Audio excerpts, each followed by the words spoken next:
اور جو آرٹیکل 6 کا مقدمہ ہے جو اصل مقدمہ بن سکتا تھا اس کے بارے میں تو کوئی پیش رفت ہوئی نہیں. ایف آئی اے کے سپرد ہے وہ فائل ان کی, اور ایف آئی اے اس پر ابھی آرام کر رہی ہے, اور لگتا یہ ہے کہ ہماری وفاقی حکومت کوئی اتنی جوش و جذبے میں نہیں ہے جتنی حکومت سنبھالنے سے پہلے تھی. اچھا, تو پرویز مشرف صاحب کے بارے میں اگر لال مسجد کیس جو ہے وہ چلا بھی, تو اصل میں مشکل یہ ہے کہ سیاسی طور پر اور جذباتی طور پر تو جو بات بھی کہہ لی جائے, ٹھیک, لیکن جب آپ مقدمہ لڑتے ہیں اور قانون کی عدالت میں آتے ہیں تو پھر وہاں ذمہ داری کا تعین آسان نہیں رہتا. کیونکہ پرویز مشرف جو تھے وہ صدر پاکستان تھے اس وقت جب یہ لال مسجد کا سانحہ ہوا. اب شوکت عزیز صاحب وزیر اعظم تھے, پھر وزیر داخلہ بھی موجود تھے, اور یہاں کی جو ایڈمنسٹریشن ہے وہ بھی موجود تھی. تو یہ بہت مشکل ہوگا یہ ثابت کرنا کہ پرویز مشرف صاحب کے براہ راست حکم سے کارروائی ہوئی ہے. ٹھیک, اس میں کئی نام بھی اور آئیں گے, کئی مقامات بھی آئیں گے, اور یہ مقدمہ جو ہے جو بہت مضبوط نظر آتا ہے بظاہر, قانون کی عدالت میں شاید اتنا مضبوط ثابت نہ ہو سکے. ٹھیک, پر جو بھی ہے, ہمارے احمد رضا قصوری صاحب تو کہتے ہیں کہ پرویز مشرف جو ہیں وہ پاکستان کی قیادت سنبھالنے کے لیے تیار بیٹھے ہیں. واہ, اور ان کے بقول تو پاکستان کا مقدر جو ہے وہ پرویز مشرف کے ساتھ وابستہ ہو چکا ہے. ٹھیک, گویا جیل سے آتے ہی بس وہ چھا جائیں گے. اچھا, لیکن بہرحال پرویز مشرف صاحب کی زندگی جو ہے بڑی زیر و بم سے گزری ہے.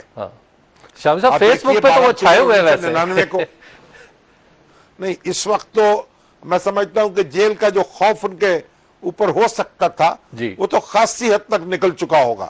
ٹھیک, اور اب جو وہ باہر آئیں گے تو ذرا ان کے تیور مختلف ہو سکتے ہیں پہلے کے تیوروں سے. اب ان کے سر پر خوف کی وہ تلوار نہیں لٹک رہی ہوگی جو آج سے 4-5-6 ماہ پہلے لٹک رہی تھی. جی شام صاحب, ایک بریک کا وقت آ گیا. بریک کے بعد گفتگو یہیں سے آگے بڑھے گی. آپ دیکھتے رہیے رکھتے نظر.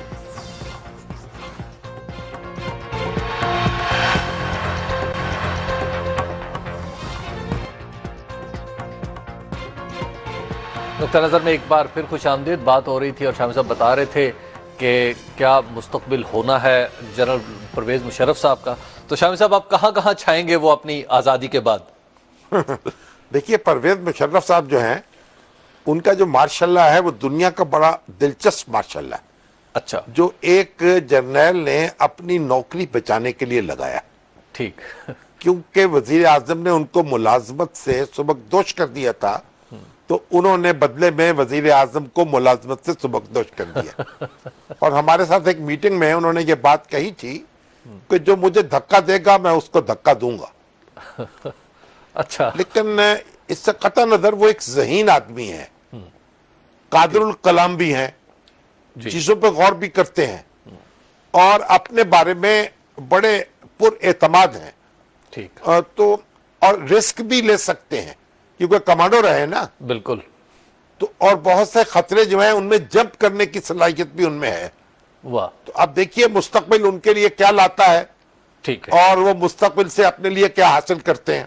جی شامی صاحب, پرویز مشرف صاحب سے ذرا آگے الیکشن کی تازہ ترین جو معاملات چل رہے ہیں, اب جو سیاہی کا معاملہ ہے وہ تو کچھ پیچیدہ نہیں ہوتا چلا جا رہا؟ نہیں, آج اصل میں جو زاہد حامد صاحب ہیں جی, جو سائنس اور ٹیکنالوجی کے وزیر ہیں, اچھا, اور یہ جو PCSIR ہے جی, یعنی Pakistan council of scientific and industrial research, جی, یہ وزارت سائنس اور ٹیکنالوجی کا حصہ ہے. ٹھیک, یعنی ان کا ایک ماتحت ادارہ ہے. جی, تو انہوں نے بتایا کہ PCSIR کے جو چیئرمین ہے ان سے انہوں نے پوچھا تو انہوں نے بتایا کہ ہم نے سیاہی اصلی حالت میں الیکشن کمیشن کو دے دی تھی. اچھا, اور بعد میں پھر چیئرمین صاحب نے خود بھی میڈیا کو بتا دیا کہ ہم نے یہ سیاہی کراچی میں سپرد کی ہے ان کے الیکشن کمیشن کے. تو اب دیکھنے کی بات یہ ہے کہ یہ سیاہی جو ہے, جو میگنیٹک سیاہی ہے, یہ صرف کراچی میں استعمال نہیں ہوئی یا ملک کے دوسرے حصوں میں بھی اس کے ساتھ کچھ گڑبڑ ہوئی ہے. ٹھیک. کیونکہ جب سکیننگ ہوگی لاہور کی یا کسی اور حلقے کی تو پھر پتہ چلے گا کہ یہاں جو ہے لوگوں نے کون سی سیاہی استعمال کی ہے, یہاں بھی کوئی گڑبڑ ہوئی ہے یا نہیں ہوئی. یعنی ایک تو بات یہ ہے. جی. اب وہ اب یہ تحقیقات یہ کرنی پڑے گی کہ الیکشن کمیشن نے کس کو سیاہی سونپی, اپنے عملے میں سے کس کس کو دی, یا الیکشن کمیشن کے اندر ہی تبدیل ہو گئی ہے یا نیچے جا کے تبدیل ہوگی. نیچے جا کے تبدیل ہوتی نظر نہیں آ رہی, کہیں بالائی سطح پر ہی تبدیل ہو گئی. اور یہ ساری تحقیقات کرنی پڑے گی اور ایف آئی اے کو اس کے لیے زحمت دینا پڑے گی, یا پھر الیکشن کمیشن خود اپنی انٹرنل انکوائری کروا لے. اور ہمارے جو قائم مقام چیف الیکشن کمشنر ہیں جسٹس تصدق حسین جیلانی, انہوں نے اس کا حکم بھی دیا ہے اس معاملے کی تحقیقات کر کے ان کو رپورٹ پیش کی جائے. جی. بڑا جلدی پتہ چل جائے گا کہ معاملہ کیا ہے. تو گویا شامی صاحب ذمہ داری جو ہے وہ الیکشن کمیشن بھی فکس ہوتی نظر آ رہی ہے, یعنی کسی طرف سے بھی آئے تو نہیں. اصل بات یہ ہے کہ الیکشن کمیشن کے پاس جب سیاہی آئی تو پھر کہاں گئی اور کس طرح گئی, ٹھیک, اسے تبدیل کہاں کیا گیا, کس نے کیا, یہ ساری ذمہ داری جو ہے متعین کرنی پڑے گی نا. جی ٹھیک ہے. جی تو شامی صاحب, لیکن اسی سیاہی کے حوالے سے جو رپورٹس آئی ہیں وہ تو اب چیلنج ہو گئی ہیں. کراچی میں اقبال محمد علی صاحب نے بھی چیلنج کر دی, جو NA-256 کا حوالہ ہے. اقبال محمد علی صاحب اور ان کے ایک ساتھی ہیں جو صوبائی اسمبلی کے, وہ ان کو خامخواہ میرا خیال پریشانی لاحق ہو رہی ہے. انہوں نے کہا جی یہ جو نادرا کی رپورٹ ہے اس سے کوئی نتیجہ اخذ نہ ہو. وہ سندھ ہائی کورٹ میں پہنچ گئے. دیکھیے یہ مقدمہ الیکشن ٹریبونل کے سامنے ہے اور الیکشن ٹریبونل کو اس کا فیصلہ کرنا چاہیے. تو یہ سندھ ہائی کورٹ میں ان کو پہنچنے کی ضرورت نہیں تھی. اور اب سندھ ہائی کورٹ کیا فیصلہ کرتا ہے یہ تو اس پر معلوم ہوگا. لیکن اس طرح کے معاملات میں عام طور پر اعلیٰ عدالتیں رٹ جاری نہیں کرتی, اور یہ الیکشن ٹریبونل کے پاس جو معاملہ ہو اس کا فیصلہ الیکشن ٹریبونل کو کرنے دیتی ہیں. تو ہمیں توقع کرنی چاہیے کہ جو بھی اس پروسیس میں رکاوٹ ڈالنے کی ضرورت نہیں ہے. جو رکاوٹ ڈالے گا اس کے اچھے نتائج نہیں نکلیں گے, لوگوں میں شکوک و شبہات بڑھیں گے. تو جو ایک چیز سامنے آنی ہے اور آپ نے جانچ پڑتال سے جس نتیجے پہ بھی پہنچنا ہے تو پہنچ جائے, دودھ کا دودھ پانی کا پانی ہو جائے, اس میں کیا حرج ہے. اچھا شامی صاحب, ایک اور اینگل بھی ہے اس ساری صورتحال کا. کراچی کے بعض لوگ کہتے ہیں کہ جناب ووٹ کہیں اور بھی تو ٹھپے لگ سکتے ہیں, ان کے اوپر انگوٹھے لگ سکتے ہیں اور پھر وہ سٹف ہو سکتے ہیں. یعنی یہ سارے کا سارا کام جو ہے یعنی پولنگ سٹیشن کے اندر نہیں باہر ہوا ہے. دیکھیے بات یہ, کہیں اگر اور ٹھپے لگے ہیں تو وہ بھی ظاہر ہے کہ پھر جو پریزائڈنگ افسر تھا, جو پولنگ کا سٹاف تھا, اس کی ذمہ داری ہے نا. جو ریٹرننگ افسر ہے اس کی ذمہ داری ہے کہ ان بیلٹ باکسز کی حفاظت کرے, پھر ان کے ووٹ جب گن لیے جائیں تو ان کی گنتی ان کے تھیلوں میں بھرے. تو یہ ساری چیزیں, یعنی ہم اس میں قیاس آرائیاں کرنے کی ضرورت نہیں ہے. اس میں اب تحقیقات شروع ہوئی ہے تو پتہ چلتا جائے گا. اور ہمیں دیکھیے ابھی تو ایسا ہوا ہے نا کہ یہ سارا نادرا کے پاس بھی انتظام موجود ہے اور الیکشن کمیشن اور نادرا کے درمیان بھی ایک معاملہ بہتر چلا, تو ہماری رسائی اس طرح کی چیزوں تک ہو رہی ہے. اگر یہ اہتمام نہ ہوتا تو پھر اس طرح کی باتیں منظر عام پر آتی نا. اب جب آ گئی ہیں تو ہمارے جو MQM کے یہ دوست ہیں جو بھاگ کر سندھ ہائی کورٹ میں پہنچے ہیں, ان کو اتنی بھاگنے کی ضرورت نہیں تھی.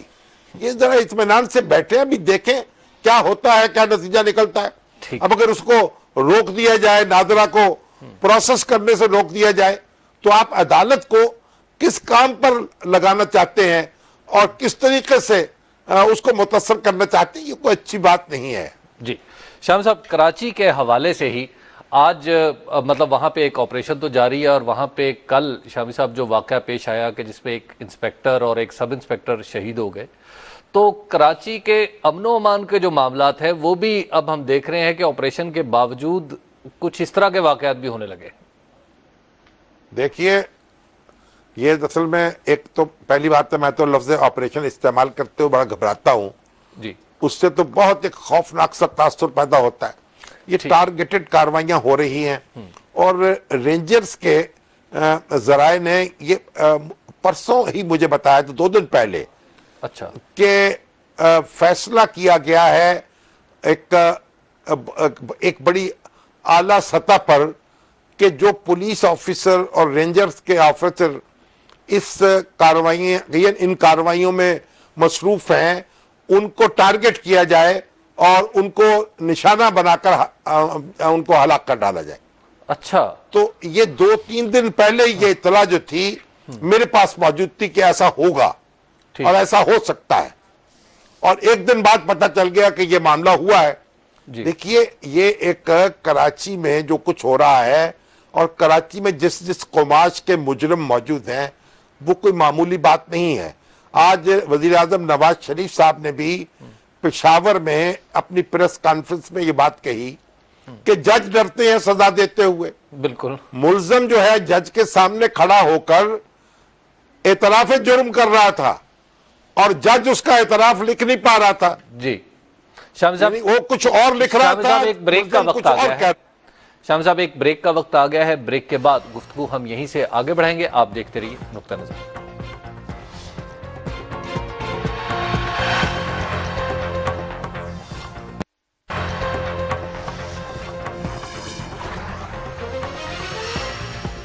نقطہ نظر میں ایک بار پھر خوش آمدید۔ بات ہو رہی تھی ہماری کراچی آپریشن کے حوالے سے، اور شامی صاحب نے بڑی ایک بات بتائی بڑی اہم، کہ شامی صاحب آپ بتا رہے تھے کہ تاک کے ان آفیسرز کو مارا جائے جو آپریشن میں شامل ہیں۔ تو شامی صاحب، یہ مورال کیا بنے گا؟ چلتا رہے گا؟ ہمارے ریزولو ہے؟ دیکھیے، جو شجاعت ہاشمی ہے، جو ٹارگٹ کلر مبینہ طور پر، اس کو سب انسپیکٹر جو شہباز ہے اس نے پکڑا تھا، ٹھیک، اچھا، اور اس کے بعد ایک ٹارگٹ کلر اور پکڑا گیا ہے، کامران پریڈی، جی بالکل، اور اس کا یہ کہنا ہے کہ اس کے ذمے یہ کام بھی لگایا گیا تھا کہ وہ فاروق ستار اور نسرین جمال کو نشانہ بنا لے۔ اچھا، اور جس گروپ نے اس کی یہ ذمہ داری لگائی تھی، جب یہ کام وہ نہیں کر سکا تو خود اس کے اوپر 2 بار حملے ہوئے ہیں اس کو مارنے کے لیے۔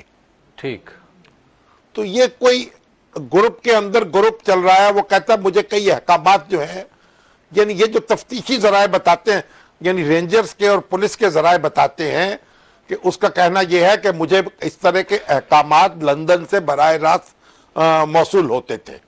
ٹھیک، تو اب یہ ایک بڑی ہی گنجلک صورتحال ہے۔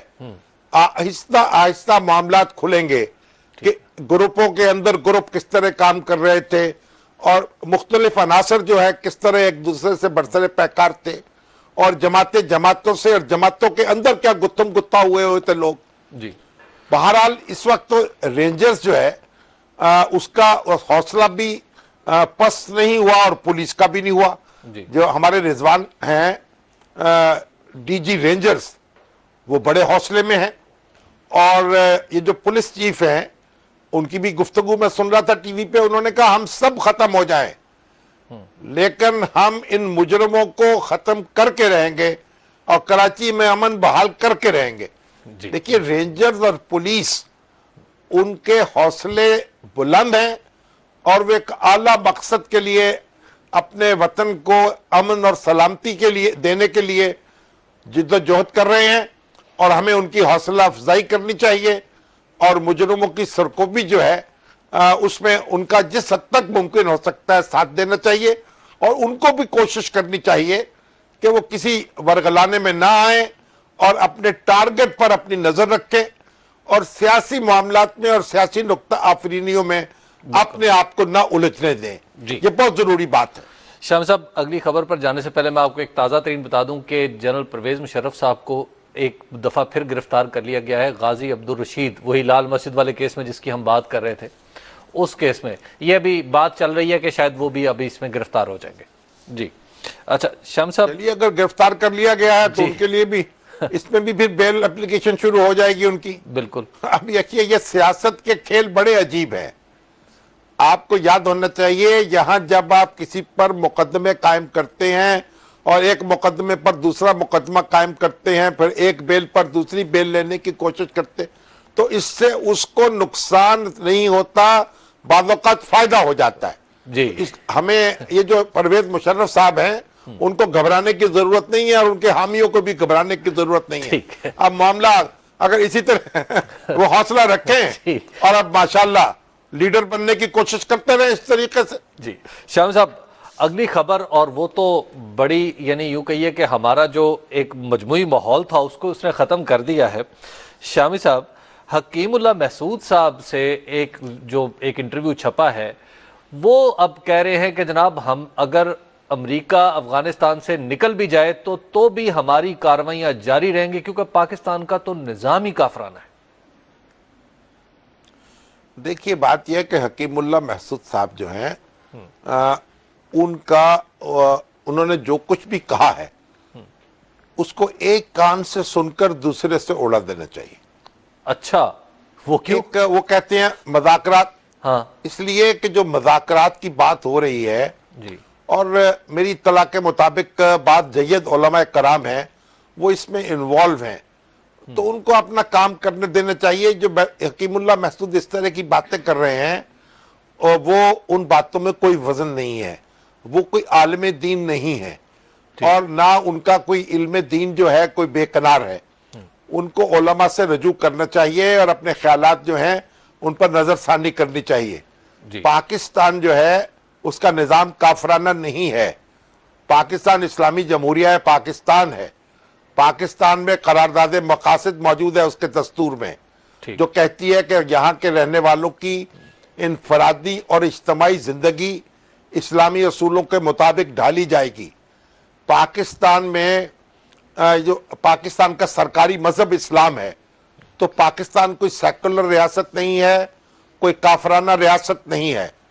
ہاں یہ ہو سکتا ہے انٹرپریٹیشن کا اختلاف ہو سکتا ہے، پاکستان کے رہنے والے جو ہیں بہت بھاری تعداد میں سمجھتے ہیں کہ ان کو جمہوریت کے ذریعے سے اور ووٹ کے ذریعے سے اپنے خیالات کو عمل کا جامہ پہنانا چاہیے۔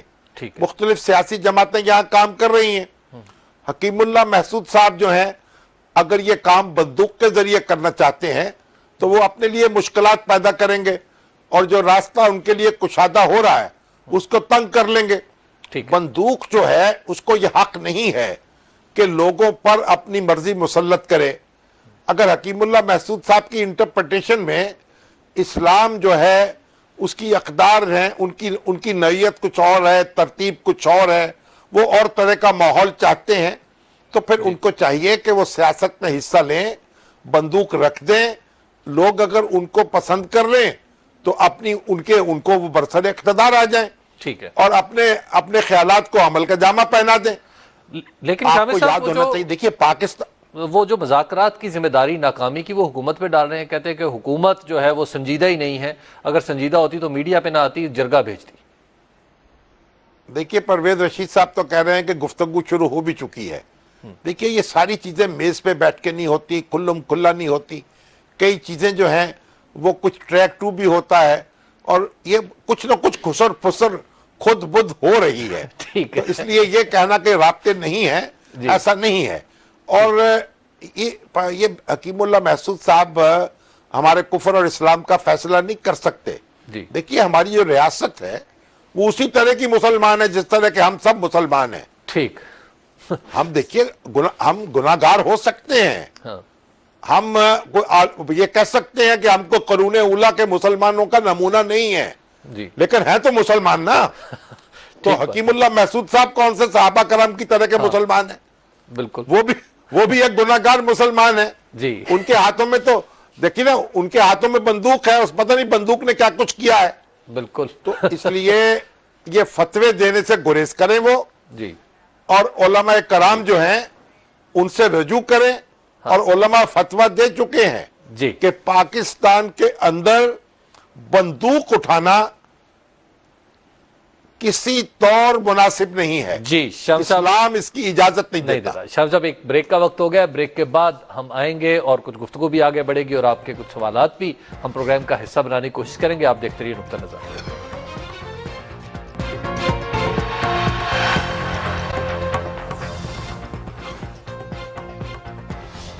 نقطہ نظر میں ایک بار پھر خوش آمدید. بات ہو رہی تھی حکیم اللہ محسود کے انٹرویو کے حوالے سے.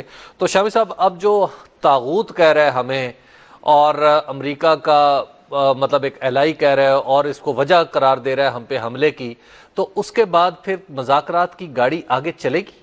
بس اب آپ خاموش رہیں, ہم اپنے راستے پہ چلتے رہیں. ٹھیک ہے. اور وہ اپنا راستہ بند کرتے رہیں. جی دیکھیے پھر کیا ہوتا ہے.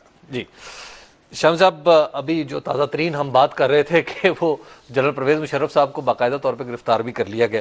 خیر شامی صاحب, لال مسجد کیس میں, جی لال مسجد کیس میں انہیں اب دیکھیں کہ اب ان کی دوبارہ کوئی بات نہیں, وہ جو آپ کہہ رہے تھے ضمانت بر ضمانت بر ضمانت, کوئی بات نہیں, ٹھیک ان کو کہیں حوصلہ نہ ہارے.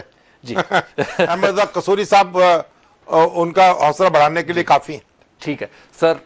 شامی صاحب اگلی خبر کی طرف چلتے ہیں, وہ ہے فیصل آباد کے حوالے سے. شامی صاحب, میاں بشیر صاحب, دیکھیے جو حاجی بشیر احمد صاحب ہیں, جو ستارہ گروپ آف انڈسٹریز کے چیئرمین تھے اور بہت بڑے آدمی تھے, بہت بڑے صنعت کار تھے, بہت بڑے مسلمان تھے اور بہت بڑے پاکستانی تھے. میرا خیال 80-82 سال کی ان کی عمر ہوگی. اس میں انہوں نے انتقال فرمایا چند روز پہلے, اور ایک بہت اپنی اچھی یادیں چھوڑ کر گئے ہیں. یعنی انہوں نے, ان کے بھائی جو ہیں عبد الغفور صاحب, وہ بھی مرحوم ہو چکے, انہوں نے مل کر اپنے کاروبار کا آغاز کیا. پاکستان بننے کے بعد امرتسر سے لٹے پٹے یہاں آئے تھے, کپڑے کا کام کرتے تھے, کپڑا بیچتے تھے. اچھا. اور وہاں سے پھر آہستہ آہستہ کام شروع کیا. پہلی لوم جو لگائی ہے فیصل آباد میں انہوں نے لگائی ہے, اور پھر ایک بڑی انڈسٹریل امپائر قائم کر دی.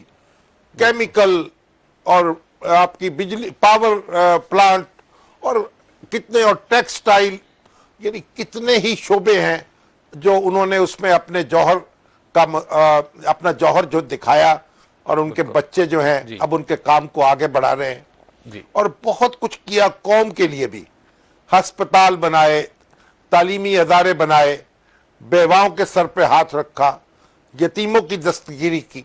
وہ بڑی اچھی یادیں چھوڑ کر گئے ہیں.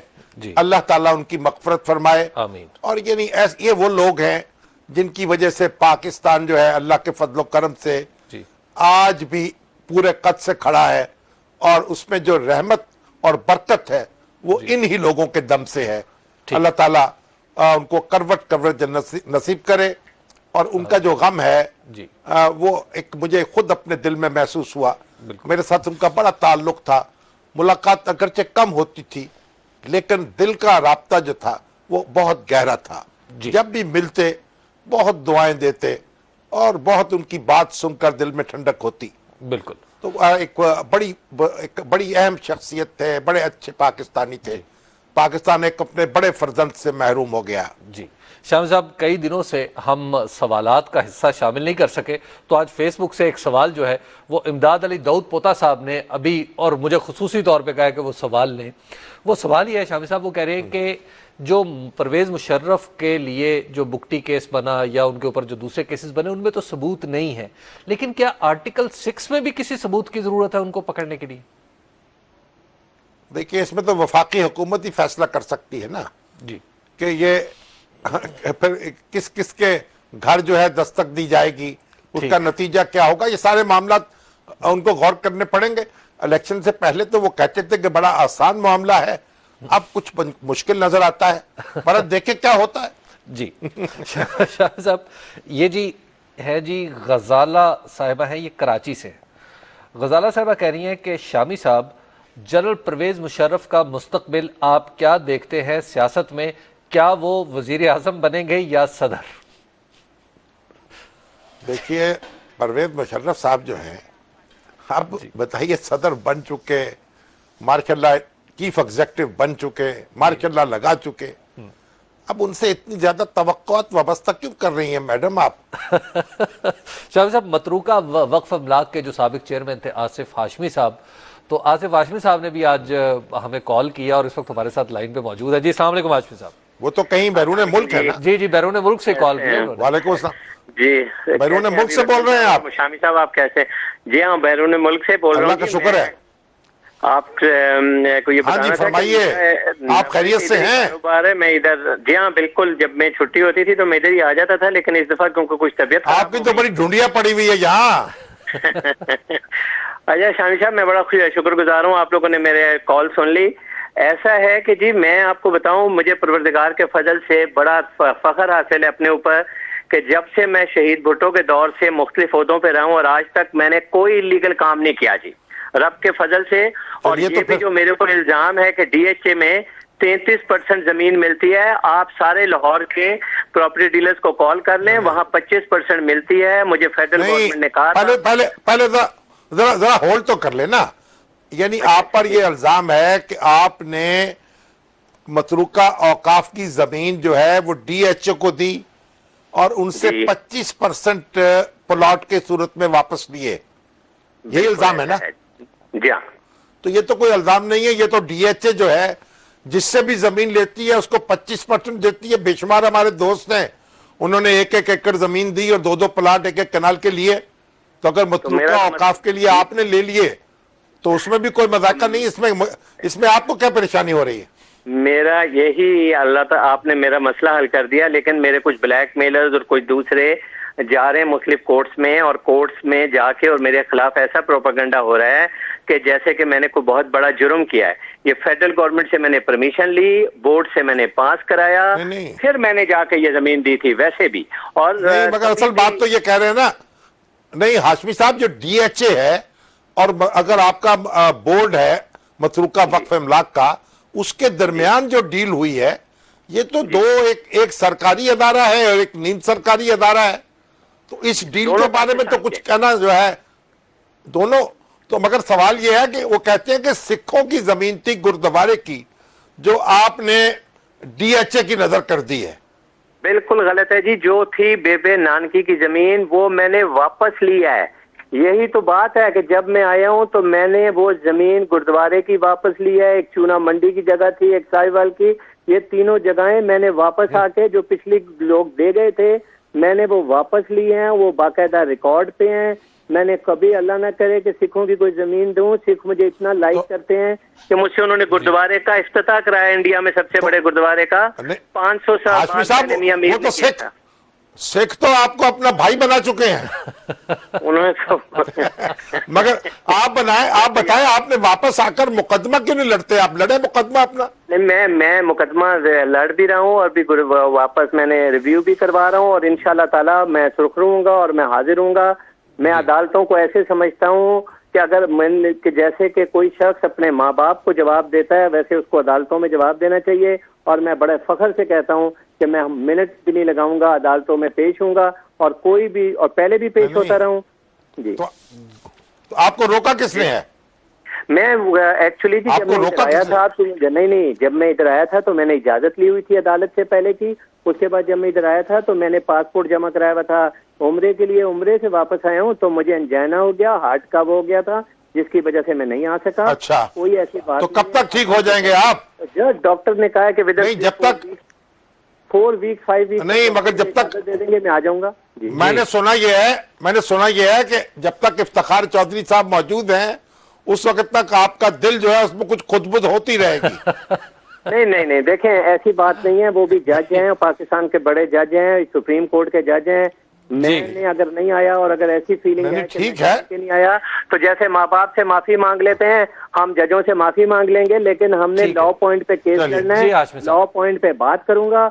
مجھے امید ہے ہاشمی صاحب آپ تشریف لائیں گے. ماشاءاللہ، اللہ تعالیٰ آپ کا جناب مبارک کرے، آپ کو اچھا سا وکیل کریں اور اپنا مقدمہ لڑیں. اور ڈی ایچ اے کے معاملے میں تو مجھے کوئی ایسی بات نظر نہیں آتی. باقی آپ جانے، آپ کا کام جانے. شامل صاحب، ہمارے پروگرام کا آج کا وقت ختم ہو گیا. نہ صرف پروگرام کا آج کا وقت ختم ہو گیا بلکہ اس ہفتے کا یہ آخری پروگرام تھا. تو آئندہ انشاءاللہ اپنے ناظرین سے ہماری ملاقات ہوگی منڈے کو. ہمیں دیجیے اجازت. اللہ نے کے بعد.